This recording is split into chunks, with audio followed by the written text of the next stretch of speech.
ജന്മദിനം ആഘോഷിക്കുന്ന ഈ വേളയിൽ ഞാനും ഒരു കൊച്ചു കഥ പറയാം. ഒരിക്കൽ നബി സല്ലല്ലാഹു അലൈഹി വസല്ലം തങ്ങളും സഹാബികളും ഒരു സദസ്സിൽ സംസാരിച്ചിരിക്കുകയായിരുന്നു. അപ്പോൾ അതുവഴി ഒരു മനുഷ്യന്റെ മയ്യത്ത് കൊണ്ടുപോയി. അത് കണ്ട് പ്രവാചകൻ എഴുന്നേറ്റു നിന്നു. അപ്പോൾ സഹാബികൾ ചോദിച്ചു, യാ റസൂലല്ലാഹ്, നിങ്ങൾ എന്തിനാണ് എഴുന്നേറ്റു നിന്നത്?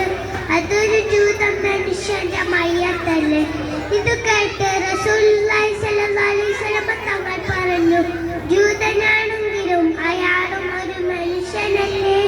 പ്രിയപ്പെട്ട കൂട്ടുകാരെ, മാനുഷിക മൂല്യങ്ങൾക്ക് ഏറ്റവും വലിയ വില നൽകുന്ന ആളായിരുന്നു നമ്മുടെ നബി മുത്തു മുഹമ്മദ് മുസ്തഫ സല്ലല്ലാഹു അലൈഹി വസല്ലം. ഇത്രയും പറഞ്ഞുകൊണ്ട് എൻ്റെ കൊച്ചു കഥ അവസാനിപ്പിക്കുന്നു. അസ്സലാമു അലൈക്കും.